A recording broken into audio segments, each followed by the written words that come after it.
नमस्कार प्यारे विद्यार्थियों, स्वागत है आपका अपने डिजिटल प्लेटफॉर्म पहली शिक्षा एकेडमी में। मैं किशन मालाकार आज से आपकी जो गणित विषय है उसकी क्लासेस लेने जाऊंगा। हमारी इस क्लास में हम जो हमारी कक्षा 10 है उसकी गणित विषय की जो क्लास लेंगे और उसका जो पहला अध्याय है वास्तविक संख्या है उनके बारे में आज हम पढ़ेंगे। ठीक है, तो सबसे पहले हमारा जो अध्याय का नाम दे रखा है वास्तविक संख्याएं। तो वास्तविक संख्याओं का परिचय पढ़ते हैं कि हमारी वास्तविक संख्याएं क्या होती है। ठीक है, वैसे तो हम जो बेसिक हमारा 6 से स्टार्ट होता है वहाँ से हम जो है संख्याओं के प्रकारों के बारे में पढ़ते आ रहे हैं, पर फिर भी मैं एक बार सारी चीज़ें जो हमारी होती है वास्तविक संख्याओं के जो पार्ट होते हैं उनके बारे में आपको एक बार वापस सारी चीज़ें क्लियर करवा देता हूँ। ठीक है, तो देखिए सबसे पहले मेन चीज़ पर अगर हम देखें तो संख्याओं का जो प्रकार होता है वो मेन 2 प्रकार का होता है। ठीक है, हमारी जो संख्याएं हैं वो हमें 2 प्रकार की देखने को मिलती है। मोटे तौर पे अगर हम उसकी बात करें तो पहला प्रकार होता है हमारा वास्तविक संख्याएं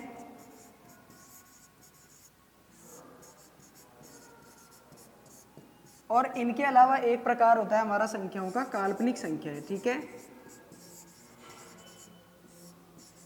यानी जिनका गणित में अस्तित्व नहीं होता है वो हमारी काल्पनिक संख्याएं होती है, और बाकी जिन चीज़ों को हम जिन संख्याओं को लेकर हम सारा काम करते हैं, हमारा कोई भी कैलकुलेशन का काम हो गया तो वो हमारी वास्तविक संख्याएं हो जाती है। ठीक है, अब वास्तविक संख्याओं के भी प्रकार होते हैं, तो वास्तविक संख्याओं में किस प्रकार की संख्याएं आती है, तो हम अगर बात करें तो पहला हमारा जो संख्या का प्रकार होता है वो होता है हमारे प्राकृतिक संख्या। दूसरे प्रकार की अगर हम बात करें तो हमारी हो जाती है पूर्ण संख्याएं। ठीक है, इसके अलावा तीसरा प्रकार होता है हमारा पूर्णांक संख्याएं।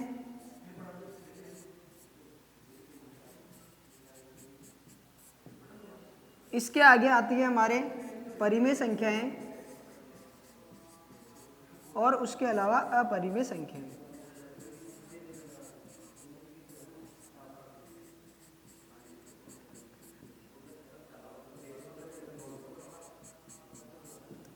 तो इन सभी संख्याओं से मिलकर जो हमारी संख्या बनती है वो क्या होती है, हमारी वास्तविक संख्या। ठीक है, तो वास्तविक संख्याओं के अंदर हमारे पास प्राकृतिक संख्या होती है, हमारे पास जो है पूर्ण संख्या होती है, पूर्णांक संख्याएं होती है, परिमेय संख्याएं होती है, अपरिमेय संख्याएं होती है। ये सारी संख्याएं मिलकर हमारी कौन सी संख्या बनाते हैं, वास्तविक संख्या बनाते हैं। और इसके अलावा जो दूसरा प्रकार होता है संख्याओं का वो कौन सा प्रकार है, काल्पनिक संख्याएं। ठीक है, तो अगर मैं आपको काल्पनिक संख्याओं के बारे में जानकारी दूं तो हमारी जो काल्पनिक संख्या होती है वो कुछ इस प्रकार से होती है, जैसे रूट में ऋणात्मक संख्या हो जाए। ठीक है, रूट में किस प्रकार की संख्या आ जाए, ऋणात्मक संख्या आ जाए तो वो हमारी काल्पनिक होती है, क्योंकि इस संख्या का कोई महत्व नहीं होता है। अगर मैं सिर्फ रूट 5 की बात करूं तो ये संख्या हल हो जाती है, दशमलव में कुछ संख्या बन के आ जाती है। ठीक है, अगर मैं रूट 16 की बात करूं तो वो मेरा 4 निकल के आता है बाहर, वो प्लस का भी हो सकता है माइनस का भी हो सकता है। ठीक है, लेकिन अगर हम बात करें -16 की तो ये हमारे जो है गणित में इस संख्या का कोई भी अस्तित्व नहीं होता है। इसलिए जो रूट में ऋणात्मक संख्याएं आती हैं, चाहे वो आपकी पूर्ण वर्ग हो या नहीं हो, वो सारी संख्याएं क्या हो जाती है, हमारी काल्पनिक संख्याएं हो जाती हैं। तो हमारा काल्पनिक संख्याओं का ये परिचय होता है, जिसमें काल्पनिक संख्याएं क्या हो जाती है, -5, रूट में -4, रूट में -7। इस प्रकार से जितनी भी नेगेटिव संख्याएं जो होती है, नकारात्मक संख्याएं रूट में आती है, वो सब किस में चली जाती हैं, काल्पनिक संख्याएं। इनके बारे में आप कक्षा 10 में कक्षा 11th में पढ़ोगे। जैसे जो रूट -1 होता है, जो रूट -1 होता है उसको हम आयोटा से जो है डिनोट करते हैं, आयोटा से दर्शाते हैं। तो जैसे अगर रूट में -5 लिखा है तो इसको हम लिख सकते हैं √5, और जो माइनस का रूट में 1 आ जाएगा उसको आयोटा बोल सकते हैं। ठीक है, तो इन पे आधारित कैलकुलेशन भी हम करेंगे, पर ये हमारे काल्पनिक संख्याओं का भाग हो जाता है। हमें पढ़ना है वास्तविक संख्याएं, तो वास्तविक संख्याओं के लिए हमें जो है इन 5 संख्याओं के बारे में जानकारी होनी चाहिए। तो सबसे पहला पार्ट होता है हमारा प्राकृतिक संख्या, उनके बारे में देखते हैं।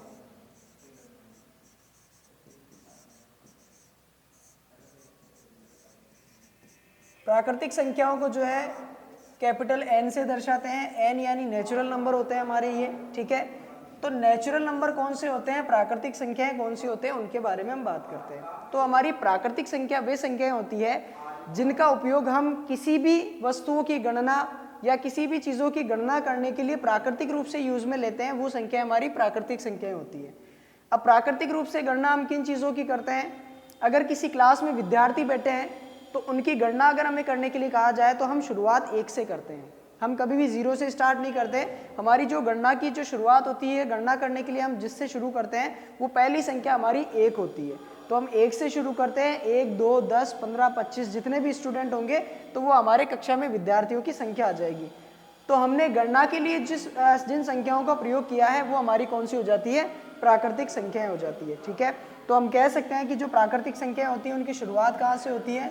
इनकी शुरुआत 1 से होती है और ये कहाँ तक चलती है? अनंत तक चलती है। ठीक है, इसमें ऋणात्मक संख्याएं नहीं आएगी क्योंकि हम ऋणात्मक मान में कभी भी गणना नहीं करते हैं। इसमें जीरो भी शामिल नहीं होगा क्योंकि हम गणना में जीरो का उपयोग भी नहीं करते हैं। तो प्राकृतिक संख्याएं आपकी शुरू होती है 1 से लेकर और कहाँ चलती है? अनंत तक चलती है। यानी जीरो और ऋणात्मक संख्याओं को छोड़कर जितनी भी धनात्मक संख्याएं हैं, और ये आपकी पूरी होगी, इसमें दशमलव वाली संख्याएं भी शामिल नहीं होगी क्योंकि संख्या किसी भी चीज़ों की गणना करनी है तो दशमलव में नहीं की जाती है, वो पूर्ण वर्ग में की जाती है, पूर्ण संख्या में की जाती है। ठीक है, तो ये हमारा पहला पार्ट हो जाता है प्राकृतिक संख्या। दूसरी संख्या जो होती है हमारी वो होती है पूर्ण संख्या। इसको कैपिटल W से जो है हम डिनोट करेंगे। W का मतलब है होल नंबर, जो पूर्ण संख्या होती है जिसमें सारी संख्याएं कंप्लीट हो जाती है। तो जो हमारी प्राकृत संख्या है ये 1 से लेकर अनंत तक दे रखी है। तो वैसे तो गणित में ये जो संख्या है वो सारी आ चुकी है, लेकिन यहाँ एक चीज़ की कमी है। यहाँ कमी है हमारे पास 0 की। ठीक है, जैसे हमें 1 से लेकर 9 तक की सारी संख्याएं पता है, पर अगर हमें 4000 बनाना है तो हमें किसकी आवश्यकता होती है? इस 0 की आवश्यकता होती है। तो 1 से लेकर 9 तक हमारे पास जो है 0 नहीं है। हालांकि 10 में तो मिल जाएगा हमें, 10, 11 और आगे 20 में भी मिल जाएगा, पर हमें जो है बिल्कुल फ्री चाहिए, 0 एकदम फ्री चाहिए जिससे हम किसी भी संख्या का निर्माण कर सके। तो 0 हमारा 1 से जस्ट पहले आता है। तो जैसे ही हम हमारी प्राकृत संख्याओं में 0 को भी शामिल कर लेते हैं वो सारी संख्याएं हमारी पूर्ण संख्याएं हो जाती है। ठीक है, तो हमारी जो पूर्ण संख्याएं होती है वो शुरू होती है 0 से, और बाकी जैसे प्राकृत संख्याएं चलती है उसी प्रकार से ये संख्याएं भी चलती रहती है। ठीक है, ये हमारी पूर्ण संख्याएं हो जाती हैं। तीसरा प्रकार जो होता है वो होता है हमारा पूर्णांक संख्याएं।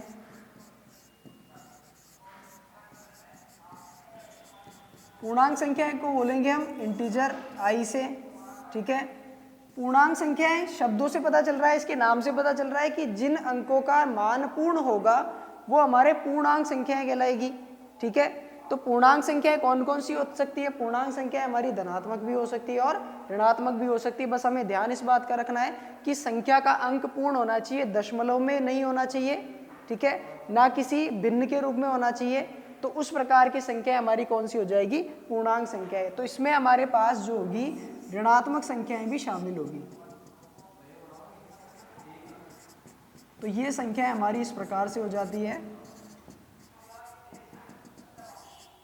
ठीक है, जिसमें ऋणात्मक संख्याएं भी आ गई सारी और धनात्मक संख्याएं भी आ गई और 0 भी इसमें शामिल हो जाता है। ठीक है, ये सारी संख्याएं हमारी हो जाती है पूर्णांक संख्याएं। तो अगर हम तीनों चीज़ों को ढंग से देखें, जो प्राकृत संख्या है वो हमारी पूर्ण संख्या में शामिल हो जाती है, और जो हमारी पूर्ण संख्या है वो पूरी की पूरी हमारे पूर्णांक संख्याओं में शामिल हो जाती है। यानी ये एक दूसरे में क्या है? विद्यमान है। पूर्णांक संख्या में पूर्ण संख्या विद्यमान है और पूर्ण संख्या में प्राकृत संख्या विद्यमान होती है। अगला हमारा संख्याओं का प्रकार होता है परिमेय संख्या।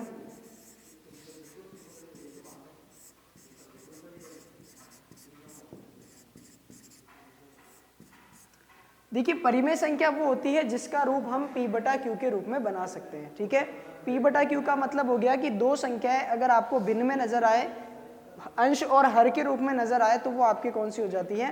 परिमेय संख्या हो जाती है। जैसे इसका रूप अगर मैं बात करूं इसके रूप की, तो इसका रूप किस प्रकार का होता है? वो होता है p/q का रूप, और जहां q का मान कभी भी 0 नहीं हो सकता। ठीक है, इस q का मान 0 क्यों नहीं हो सकता? क्योंकि किसी भी संख्या के हर का मान अगर 0 लेते हो तो वो संख्या आपकी अपरिभाषित हो जाती है। गणित में ऐसी कोई भी संख्या नहीं होती है। ठीक है, ये संख्या कैसी होती है? हमारी अपरिभाषित होती है। इसलिए हम जो है हमारा हर का मान कभी भी 0 नहीं रखते हैं। ठीक है, इसलिए q नॉट इक्वल टू 0 आएगा, q का मान 0 नहीं हो सकता। तो तो इस प्रकार से कौन सी संख्याएं हो सकती है जिनको p बटा क्यू के रूप में लिख सकते हैं? सारी पूर्णांक संख्याएं हमारी जो है वो p बटा क्यू के रूप में लिखी जा सकती है। कैसे? अगर इसकी संख्याओं की मैं बात करूं तो ये हो जाएगा हमारे पास ऋणात्मक 7/11 माइनस 5/4 11/9 7/4। इस प्रकार से कोई भी संख्या हो सकती है जिसको हम p बटा क्यू के रूप में लिख सकते हैं, ठीक है। लेकिन अगर मैं बात करूं सिर्फ 5 की, तो क्या 5 हमारा परिमेय संख्या में आएगा? अब आप कहोगे नहीं आएगा सर, क्योंकि ये p बटा क्यू के रूप में तो है ही नहीं। पर अगर हम इस संख्या को समझे तो 5 के हर में हमेशा 1 विद्यमान होता है। 5 एक ऐसी संख्या है, 5 या कोई सी भी संख्या ले लो, पूर्ण संख्या, पूर्णांक संख्या ऐसी होती है जिनके सभी संख्याओं के नीचे आपको हर में एक तो हमेशा मिलेगा। यानी कोई भी संख्या अकेली नहीं होती है, उसके हर में एक होता है, जिसको हम लिखते नहीं है वो एक अलग बात होती है, उसको हम दर्शाते नहीं है, लेकिन उसके भाग में हमेशा एक होता है। तो ये भी हमारा p बटा क्यू के रूप में आ जाता है, ठीक है। तो जितनी भी आपकी पूर्णांक संख्याएं हो गई या पूर्ण संख्याएं हो गई या प्राकृत संख्याएं हो गई, वो सारी की सारी क्या हो जाती है? परिमेय संख्या, क्योंकि सब संख्याओं के नीचे क्या मिलेगा? आपको 1 मिल जाएगा, ठीक है। तो ये हमारी p बटा क्यू के रूप में आने वाली समस्त संख्याएं क्या हो जाती है? परिमेय संख्या हो जाती है। अब अगर हम बात करें हमारे अपरिमेय संख्याएं की, जो आखिरी है इसका,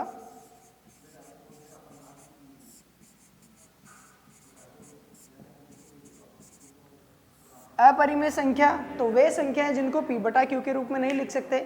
भाई परिमेय का विलोम हो गया ये, ठीक है। तो परिमेय में तो p बटा क्यू के रूप में लिखा जा सकता है, लेकिन अपरिमेय को p बटा क्यू का रूप नहीं लिखा जा सकता, ठीक है। तो ये हो जाएगा हमारा p बटा क्यू के रूप में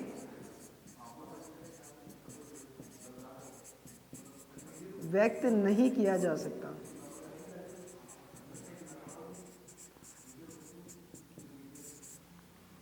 तो बात करें अगर p बटा क्यू की, तो p बटा क्यू क्या होता है? एक भिन्न का रूप होता है, ठीक है। भिन्न ऐसा होता है जिसके अंदर जो है हमारा दशमलव में कोई संख्या फिक्स वैल्यू पर आके रुक जाती है, ठीक है। पर अपरिमेय संख्याओं की बात करें तो अपरिमेय संख्याएं वे होती है संख्याएं जो रूट में आती है और किसी का पूर्ण वर्ग नहीं होती है, ठीक है। जैसे मैं अगर बात करूं रूट में 4 की, तो 4 हमारा 2 का स्क्वायर होता है, इसलिए इसको हम 2 लिख सकते हैं। पर हम बात करें रूट 5 की, तो ये हमारा किसी का पूर्ण वर्ग नहीं होता है। रूट 7 की बात करें तो ये भी किसी का पूर्ण वर्ग नहीं होता है। रूट 11 की बात करें तो ये किसी का पूर्ण वर्ग नहीं होता है, इसलिए ये सारी संख्याएं हमारी क्या हो जाती है? अपरिमेय संख्याएं हो जाती है। क्योंकि जब इनका हम रूट से बाहर निकालने की कोशिश करेंगे वैल्यू को, तो ये दशमलव में भी आगे चलती रहेगी, किसी फिक्स मान पे जाके नहीं रुकेगी, ठीक है। तो ये हमारा हो जाता है संख्याओं का जो लास्ट प्रकार है, 5वां अपरिमेय संख्याएं। तो इन समस्त संख्याओं से मिलकर जो हमारी संख्या बनती है वो कौन सी बनती है? हमारी वास्तविक संख्याएं बनती है, ठीक है। तो वास्तविक संख्याओं का जो हमने प्रकार देखा, एक एक संख्याओं को हमने अच्छे से समझ लिया। अब इनमें क्या है कि ये संख्याएं आपस में एक दूसरे से लिंक है। कैसे लिंक है? मैंने आपको बताया कि समस्त प्राकृत संख्याएं जो है आपकी पूर्ण संख्या में आ जाती है, क्योंकि इसमें 0 एक्स्ट्रा है। बाकी 1 से लेकर अनंत तक कौन सी हो जाती है? प्राकृत संख्या हो जाती है। पूर्णांक संख्याओं में समस्त पूर्ण संख्या आ जाती है, 0 से लेकर अनंत तक की सारी संख्याएं इसमें शामिल है। और इसमें 1 से लेकर अनंत तक, यानी इसमें प्राकृत संख्या भी आ गई। इसमें एक्स्ट्रा चीजें क्या है? ऋणात्मक संख्या इसमें एक्स्ट्रा हो जाती है। फिर हम परिमेय संख्या की बात करें तो p बटा क्यू का रूप बनाना चाहिए संख्या। तो p बटा क्यू का रूप ये जो भिन्न है वो तो बनाती है, उसके अलावा समस्त जो संख्याएं आपको दे रखी है वो सारी संख्याएं भी क्या होती है? भिन्न का रूप बनाती है, क्योंकि सभी संख्याओं के नीचे क्या मिलेगा? आपको 1 मिलेगा। तो परिमेय संख्या में पूर्णांक संख्या भी आती है, पूर्ण संख्या भी आती है और प्राकृत संख्या भी आती है। आखिरी जो इसका प्रकार है अपरिमेय संख्या, तो ये अपरिमेय संख्या इन सबसे अलग होती है। यानी परिमेय संख्या क्या होती है? उसमें पूर्ण संख्या, पूर्णांक संख्या, पूर्ण संख्या और प्राकृत संख्या शामिल है, लेकिन ये अपरिमेय संख्या इन सबसे अलग होती है। पर ये वास्तविक संख्याओं का पार्ट होता है, ठीक है। तो इसको अगर हम थोड़ा सा आरेख से समझना चाहें तो हम इस प्रकार से समझ सकते हैं। ये जो पहली हमारी संख्या हो जाती है ये हमारी प्राकृत संख्या n हो जाती है। दूसरे प्रकार की अगर हम बात करें तो वो होता है पूर्ण संख्या। तो पूर्ण संख्याओं में हमारी प्राकृत संख्याएं भी शामिल है, इसलिए जो हमारा पूर्ण संख्याओं का सर्किल होगा उसमें क्या आ जाएगा? प्राकृत संख्या भी आ जाएगी। तो ये हो गया हमारा पूर्ण संख्या हो गई। इसके अलावा हमारी जो संख्या है अगली हमारी जो संख्या है वो हमारी है इंटीजर, और परिमेय संख्याओं को दर्शाते हैं आर से, और जो अपरिमेय संख्या होती है वो आई डबल आर होता है, इर्रेशनल नंबर होता है, ठीक है, या फिर सिर्फ इसको आई आर से भी दर्शा सकते हैं, ठीक है। तो प्राकृत संख्या जो है पूर्ण संख्या में शामिल हो गई, पूरी पूर्ण संख्या हमारे पूर्णांक संख्याओं में शामिल हो गई, और ये सारी पूर्णांक संख्या हमारी परिमेय संख्या में शामिल हो जाती है।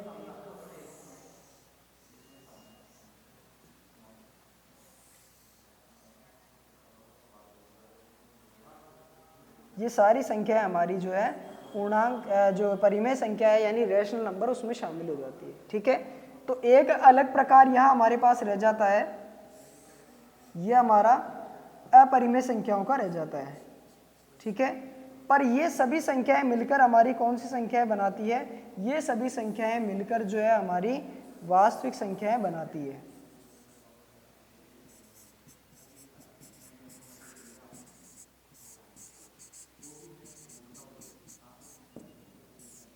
ठीक है, इन संख्याओं का आपस में संबंध इस प्रकार से होता है, इरेशनल नंबर यानी जो अपरिमेय संख्या है वो अलग होती है, पर ये सारी संख्याएं मिलकर हमारी क्या बनाती है, वास्तविक संख्याएं बनाती है।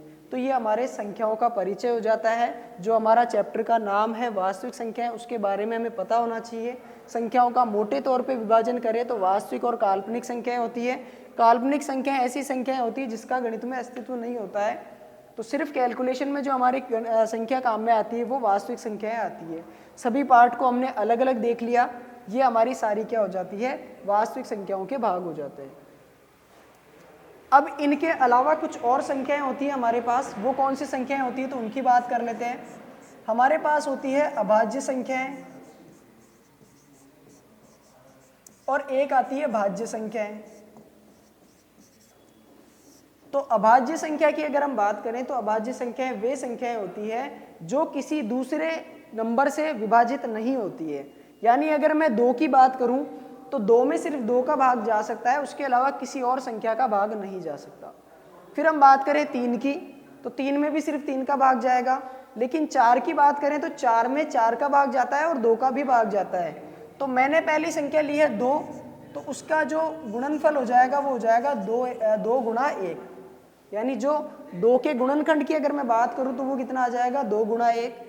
3 की अगर बात करूं तो ये हो जाएगा 3 गुणा 1।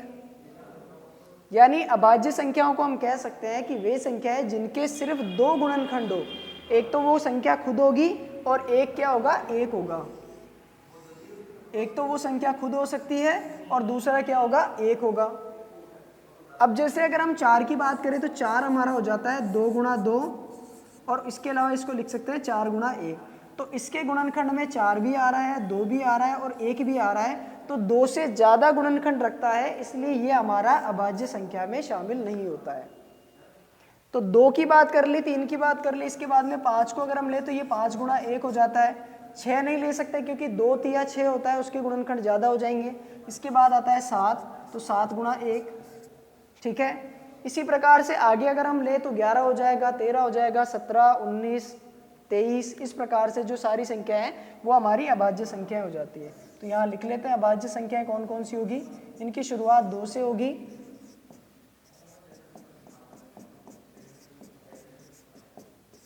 तो इस प्रकार से ये आगे चलती रहेगी अभाज्य संख्या हमारी, ठीक है। तो मैंने शुरुआत अब कहाँ से करी है, 2 से करी है, यानी मैंने 1 को छोड़ा है, ठीक है। अब 1 को क्यों छोड़ा है इसको समझे एक बार। जो संख्या 1 होती है उसका गुणनखंड होता है 1 गुणा 1, ठीक है।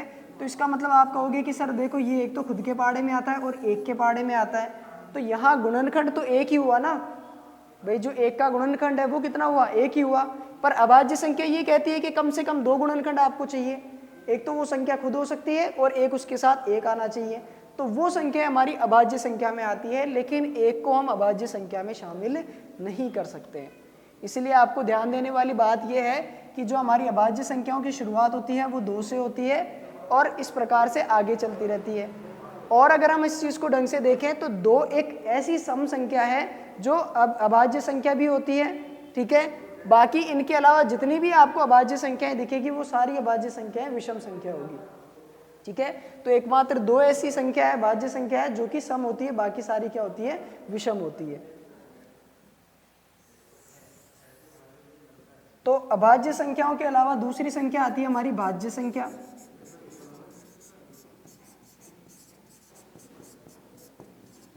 अब भाज्य संख्या वे हो जाएगी जो हमारी अभाज्य नहीं होगी। तो अभाज्य कौन सी नहीं है हमारी? 4 नहीं है, क्योंकि 4 के गुणनखंड हो गए 2 गुणा 2 और 1 हो जाता है 4 गुणा 1। फिर उसके आगे हमने देखा 6 नहीं हो सकता, क्योंकि 6 हो सकता है 3 गुणा 2 और ये हो सकता है 6 गुणा 1। यानी जिसके गुणनखंड जो है 2 से ज़्यादा आते हो वो संख्या हमारी क्या हो जाती है? अभाज्य संख्याएं हो जाती है। तो अभाज्य संख्याओं की शुरुआत जो होती है वो हमारे पास 4 से होगी। 4, 6, 7 को छोड़ेंगे तो 8 आ जाएगा, 9 भी होगा, क्योंकि 9 को लिख सकते हैं 3 गुणा 3। 9 हमारा हो जाता है 1, तो 9 गुणा 1 खुद हो जाएगा और 1 हो जाता है 3 गुणा 3। तो 1, 2 और 3 इसके गुणनखंड आ गए, यानी ये भी क्या हो जाएगा? हमारी भाज्य संख्या हो जाएगी। 10 हो जाएगा, 11 को छोड़ दिया तो 12, 13 को छोड़ दिया तो 14, 15, 16, 17 को छोड़ा तो 18। इस प्रकार से ये सारी संख्याएं हमारी भाज्य संख्याएं हो जाएगी। इसका मतलब हमने 1 को इसमें भी स्थान नहीं दिया है, ना तो हमने यहाँ 1 को स्थान दिया ना यहाँ दिया। अब यहाँ स्थान क्यों नहीं दिया? क्योंकि अभी हमने देखा 1 के गुणनखंड होते हैं 1 गुणा 1, यानी सिर्फ इसमें 1 ही गुणनखंड विद्यमान है। जबकि भाज्य संख्याओं की क्या कंडीशन होती है कि इसमें 2 से ज़्यादा गुणनखंड होने चाहिए। तो 2 से ज़्यादा यानी 3 या 3 से ज़्यादा हो सकते हैं, ठीक है। पर इसमें गुणनखंड सिर्फ 1 आ रहा है। तो यहाँ से क्या निष्कर्ष निकलता है कि हमारा जो एक ऐसी संख्या है जो ना तो आपकी अभाज्य संख्या होती है ना ही भाज्य संख्या होती है, ठीक है। एक नोट करके हम इस चीज़ को लिख लेते हैं नीचे।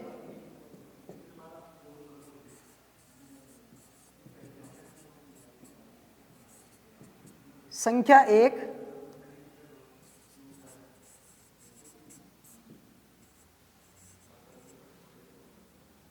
न तो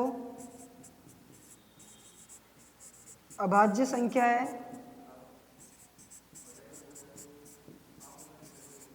और न ही अभाज्य संख्या, सॉरी, न तो अभाज्य संख्या है और न ही भाज्य संख्या है, ठीक है। जो अलग प्रकार होते हैं, 2 अलग टाइप हमने देखे अभाज्य और भाज्य संख्याओं के, तो उसमें 1 का स्थान नहीं होता है, क्योंकि 1 के सिर्फ 1 गुणनखंड है। अभाज्य होने के लिए सिर्फ 2 ही गुणनखंड होने चाहिए, 2 से कम भी नहीं हो सकते, 2 से ज़्यादा भी नहीं हो सकते। जबकि भाज्य संख्या होने के लिए क्या होने चाहिए? 3 या 3 से ज़्यादा हो सकते हैं, ठीक है। 2 से अधिक मतलब 3 या 3 से ज़्यादा इसके गुणनखंड हो सकते हैं। तो ये हमारा जो एक और टाइप है भाज्य और अभाज्य संख्याओं का, वो हमने देखा। 1 के बारे में हमें ये चीज़ जो है ध्यान रखनी होगी। तो ये हमने संख्याओं की जानकारी ले ली। अब हम हमारी प्रश्नावली की तरफ बढ़ते हैं, जिसमें हमारी यूक्लिड विभाजन प्रमेयिका दे रखी है। मेन जो हमारा आधार टॉपिक रहेगा इस चैप्टर का वो रहेगा यूक्लिड विभाजन प्रमेयिका, ठीक है। अगर यूक्लिड विभाजन को मैं अगर थोड़ा सा आपको आसानी से बताना चाहूँ, सीधा साधारण तरीके से बताना चाहूँ, तो ये वही चीज़ होती है जिसमें हमने देखा कि भाज्य बराबर भाजक गुणा भागफल प्लस शेषफल। जो शेषफल प्रमेय भी बोलते हो आप इसको। शेषफल प्रमेय में क्या होता है कि भाज्य बराबर भाजक गुणा भागफल प्लस शेषफल आता है। भाज्य वो संख्या होती है जिस संख्या का हम क्या करते हैं, जिस संख्या में हम भाग देना चाहते हैं। जैसे अगर मैं इसको समझाऊं तो यहाँ अगर मैं 7 में 5 का भाग देता हूँ तो ये 5 जो होता है वो बन जाता है भाज्य, क्योंकि इसमें भाग दिया जा रहा है। तो भाजक हो जाता है हमारा 5, भाज्य हो जाता है 7 और भाजक हो जाता है हमारा 5। जो भाग देने वाला होता है वो भाजक होता है। अब अगर इसका भाग मैं देता हूँ तो 5 के बारे में 7 या 7 से कम क्या आता है, तो 5 खुद आता है, वो आता है एक बार, 5 एकम 5, और माइनस करने पर हमारे पास शेषफल बचता है 2। जब इस शेषफल का मान 5 से छोटा आ जाए तो उस भाग को वहीं रोक देना है, और आगे हमारे पास कोई और संख्या भी नहीं है लेने के लिए, तो ये यहीं रुक जाएगा। तो यहाँ हमने देखा कि हमारे पास भाज्य तो 7 हो गया, भाजक हो गया 5। अब भाग कितनी बार गया है? एक बार, तो ये हमारा हो जाता है भागफल। और लास्ट में हमारे पास क्या बचा है? शेषफल 2, तो ये हमारा शेषफल हो जाता है 2, ठीक है। अगर इसको समीकरण के रूप में लिखना चाहूँ तो ये हो जाएगा हमारा समीकरण रूप, जिसमें 7 बराबर 5 को 1 से किया तो 5 एकम 5 प्लस 2 करेंगे तो ये भी कितना हो जाएगा? 7 हो जाएगा। यानी ये जो रूप दे रखा है ये हमारा कौन सा है? शेषफल प्रमेय वाला है। कुछ इसी प्रकार से हमारे यूक्लिड विभाजन प्रमेयिका का कथन होगा, ठीक है। क्या कथन होगा इसमें? दो पूर्णांक संख्याएं, दो पूर्णांक संख्याएं a तथा b दिए होने पर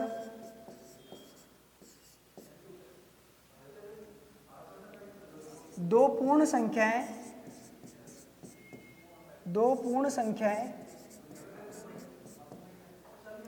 q तथा r इस प्रकार विद्यमान होगी कि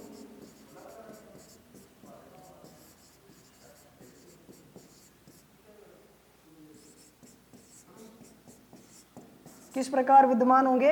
इनमें चारों में एक संबंध बनेगा, a b q तथा r में एक संबंध बनेगा। क्या संबंध बनेगा? a बराबर बी क्यू प्लस आर। ठीक है, क्या संबंध बनेगा इनमें? a बराबर बी क्यू प्लस आर, ये इनमें संबंध बन जाएगा।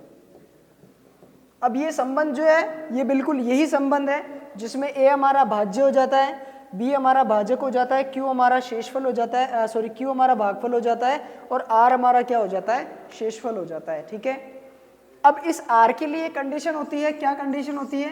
कि जो r का मान होता है वो 0 के बराबर या 0 से बड़ा मिलेगा आपको, तथा इस b से, b यानी भाजक से हमेशा छोटा मिलेगा। इस भाजक से क्या मिलेगा? हमेशा छोटा मिलेगा। तो ये एक और हमारे सामने केस हो जाता है। ठीक है, a बराबर बी क्यू प्लस आर, चारों जो हमारे नंबर संख्याएं दे रखी उनमें संबंध आ गया। और r के बारे में क्या कहा है कि r का मान 0 से बड़ा या बराबर हो सकता है या फिर b से छोटा आएगा। ठीक है, अब इस कंडीशन को एक बार मैं आपको समझाता हूं, जिसे हम भाग देते हैं संख्याओं में।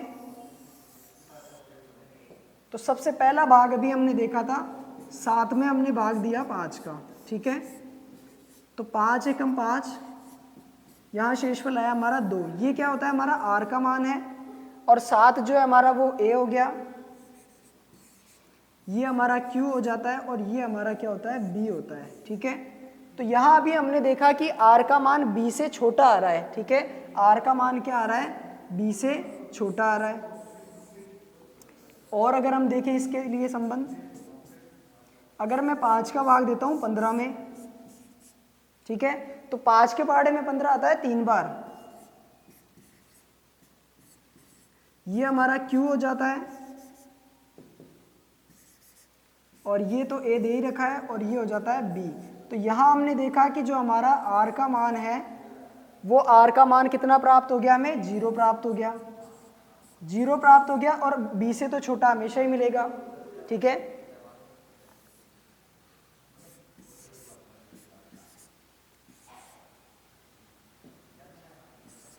अगर मैं 120 में 3 का भाग देता हूं तो ये देखें एक बार, तो 3 के पहाड़े में 12 आता है 4 बार, 3 चौक 12, या इसको हम 12 नहीं लेते हैं 122 ले लेते हैं। ठीक है, तो 3 के पहाड़े में 12 आता है 4 बार, तो 3 चौक 12, माइनस करने पे बचा 0, यहाँ उतारा हमने 2। ठीक है, तो अब 2 उतारने पर भी हमारा भाग आगे नहीं जाएगा। क्यों? क्योंकि जो हमारा r में प्राप्त हुआ है उसका मान इस b से क्या आ रहा है? छोटा आ रहा है, यानी b से हमेशा क्या होगा? हमारे r का मान छोटा मिलेगा हमेशा। और इस कंडीशन में हमने देखा कि r का मान क्या मिल रहा है? 0 मिल रहा है। तो r का मान एक फिक्स हो जाता है कि r या तो 0 हो सकता है या 0 से बड़ा हो सकता है, यानी ऋणात्मक नहीं हो सकता कभी भी। ये जो हमारा शेषफल है ये कभी भी माइनस में नहीं आएगा। तो ये 0 हो सकता है या फिर 0 से बड़ा हो सकता है, लेकिन b से हमेशा छोटा है। इसका हम किस प्रकार से यूज करेंगे हमारे इस चैप्टर में? तो यूक्लिड विभाजन प्रमेय का जो है हमें दो संख्याओं का HCF ज्ञात करने में मदद करेगी। ठीक है, अब दो संख्याओं का अगर मैं HCF की बात करूं, सबसे पहले वो क्या चीज़ होती है? HCF जो होता है दो संख्याओं का एक ऐसा कॉमन फैक्टर होता है जो सबसे बड़ा होता है। ठीक है, कॉमन आना चाहिए दोनों संख्याओं में, और क्या होता है? सबसे बड़ा। यानी HCF की जो फुल फॉर्म होती है वो होती है हमारे सामने highest common factor. Highest common factor.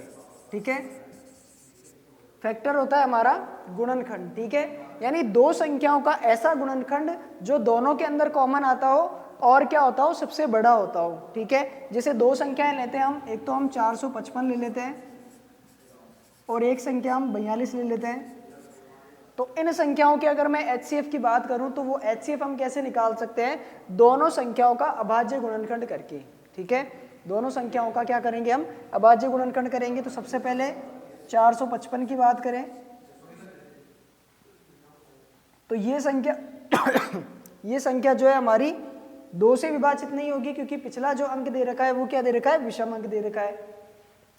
3 की विभाजकता के लिए हम देखते हैं कि जो दिए गए अंक हैं उनका योग कितना आ रहा है। तो दिए गए अंकों का योग आ रहा है 5 और 5 10, 10 और 4 14। अगर ये आपका 3 से विभाजित होता तो इन अंकों का योग 3 के पहाड़े में जो अंक आते हैं वो आता, यानी 15 हो सकता था, 12 हो सकता था। 3 से विभाजित अंक आता, अगर ये क्या होता है, इनके अंकों का योग जो है 3 से विभाजित होने वाला आता। ठीक है, अगर इन संख्याओं को जोड़ने पर 3 के पहाड़े में आने वाले अंक आते तो ये संख्या 3 से विभाजित हो जाती, मतलब ये 3 से विभाजित नहीं हो रही है।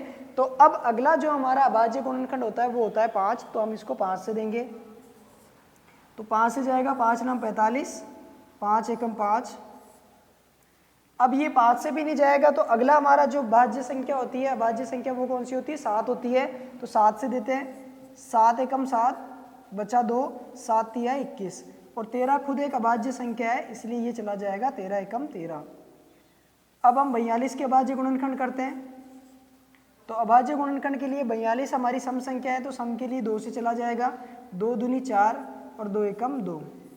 3 और 1 हमारा जो होता है, 2 और 1 3 बना रहा है, जो कि 3 से विभाजित हो सकता है। तो 3 नाम 3 7 21 और ये 7 से चला जाएगा एक बार। तो हमने जो अभाज्य गुणनखंड किए वो 455 के किए, वो क्या निकल के आया, 5 गुणा 7 गुणा 3 13 और 42 के जो अभाज्य गुणनखंड हो गए वो हो गए हमारे 2 गुणा 3 गुणा 7। तो इन दोनों गुणनखंडों में से हमें कॉमन गुणनखंड उठाना है और ऐसा कॉमन लेना है जो कि सबसे बड़ा हो। ठीक है, तो सबसे बड़ा या जो कॉमन आ रहा है वो सिर्फ एक नज़र आ रहा है, तो इन दोनों का HCF क्या हो जाता है, 455 और 42 का जो HCF हो जाता है वो हमारे 7 हो जाता है। ठीक है, तो ये हमने HCF निकाला, वो किसकी सहायता से निकाला, अभाज्य गुणनखंड विधि से निकाला। पर हमें जो HCF ज्ञात करना होगा वो यूक्लिड विभाजन प्रमेय का, यानी A बराबर BQ प्लस R की सहायता से निकालना होगा। अब इसको किस प्रकार से काम में लेंगे, तो जो हमारा A बराबर BQ प्लस R है, इसमें A सबसे बड़ी संख्या होती है क्योंकि ये भाज्य होता है। भाज्य वो संख्या होता है जिसमें किसी दूसरी संख्या का भाग दिया जाता है। तो इन दोनों संख्याओं में ये हमारा भाज्य का काम करेगा, यानी A का काम करेगा, और B का काम कौन करेगा, 42, क्योंकि ये हमारी छोटी संख्या है। तो इसका भाग हम देंगे 455 में, कितनी बार जाएगा वो हमारा जो है Q हो जाएगा, यानी भागफल हो जाएगा, और जितना शेषफल रहेगा वो हमारा R हो जाएगा। ठीक है, तो इस प्रोसेस को हमें तब तक करना होगा जब तक कि हमारा HCF नहीं निकल के आ जाए, जब तक हमें R बराबर 0 प्राप्त नहीं हो जाए, तब तक इस मेथड को हमें अप्लाई करना होगा। अब इसको किस प्रकार से करेंगे देखिए एक बार। क्वेश्चन हो जाता है हमारा यूक्लिड विभाजन प्रमेयिका से,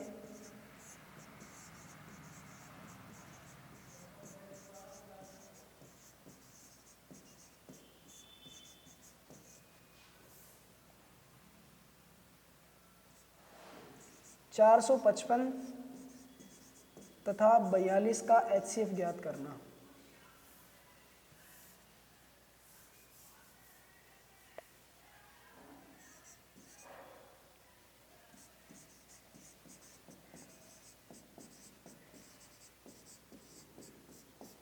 ठीक है, तो 455 यानी हमारी जो यूक्लिड विभाजन प्रमेयिका होती है वो होती है A बराबर BQ प्लस R।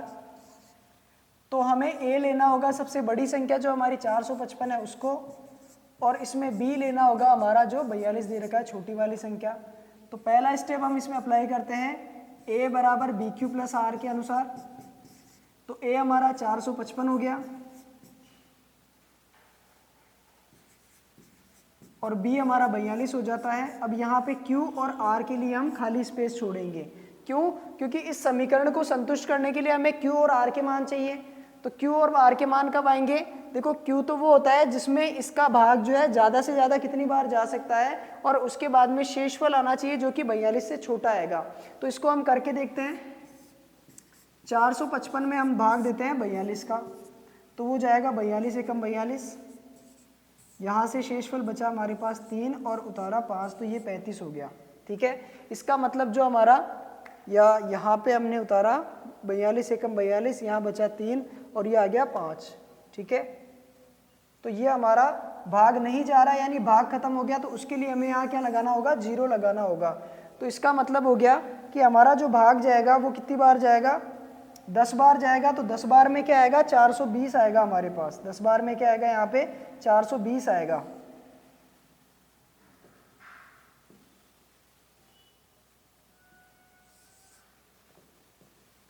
तो 420 आएगा, तब भाग देने पर 42 को 10 से गुणा किया, 420 आया, और घटाने पर हमारे पास क्या बचेगा, 35 बचेगा। यानी हमें इस 42 को 10 से गुणा करना होगा, तब जाके हमारे पास जो शेषफल आएगा वो कितना आएगा, 35। और ये 35 हमारा क्या है, 42 से कम है। लेकिन यहां हमें अभी तक HCF प्राप्त नहीं होगा, क्योंकि हमारे शेषफल का मान 0 नहीं आ रहा है। जब तक शेषफल का मान 0 नहीं आएगा, ये B हमारा HCF नहीं बनेगा। देखो, जो B का मान आएगा वही हमारा HCF होगा। कब होगा, जब शेषफल 0 आ जाएगा, क्योंकि शेषफल 0 तभी आता है जब वो संख्या दोनों संख्याओं को क्या करती है, पूर्णतः विभाजित करती है। तो यहाँ हमें शेषफल का मान 0 प्राप्त नहीं हो रहा है, तो इसके लिए हम लिखेंगे चूंकि R is not equal to 0, अतः अब हमें वापस यही मेथड लगाना होगा, लेकिन इस बार हम 42 और 35 को लेकर करेंगे। अतः 42 तथा 35 को यूक्लिड विभाजन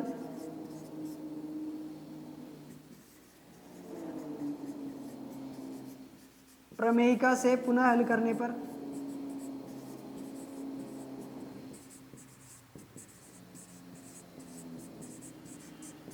तो 42 हो जाएगी हमारी बड़ी संख्या, इसलिए A का मान 42 होगा और B का मान हो जाएगा 35, जो कि छोटी संख्या है। A बराबर B का मान है हमारे पास 35 गुणा K प्लस R, और R का मान भी हमें देखना होगा। तो यहाँ हमने देखा कि 35 को किससे गुणा करूँ कि 42 या 42 से छोटा आ जाए, तो इसको 1 से गुणा करना पड़ेगा, 35 से कम 35, और 42 में से 35 को माइनस करेंगे तो हमारे पास शेषफल आएगा 7। ठीक है, ये हमारा दूसरा स्टेप हो जाता है। अब यहाँ भी हमें शेषफल फिलहाल 0 प्राप्त नहीं हो रहा है, तो इसके लिए हम वापस लिखेंगे चूंकि R नॉट इक्वल टू 0, इसलिए अब हम क्या करेंगे, 35 और 7 को लेके हल करेंगे।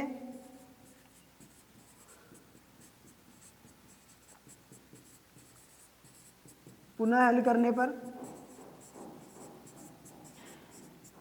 तो 35 और 7 को लेंगे, इसका मतलब A का मान हो जाएगा 35 और B का मान हो जाएगा 7। तो 7 को किससे गुणा करूं कि 35 या उससे छोटा आ जाए, तो 7 को 5 से गुणा करने पर हमें क्या प्राप्त होगा, 0 प्राप्त हो जाएगा। यानी इस बार हमारा शेषफल का मान 0 आ गया, तो हम कह सकते हैं कि जो हमारा B का मान आएगा वही हमारा क्या हो जाएगा, HCF हो जाएगा। ठीक है,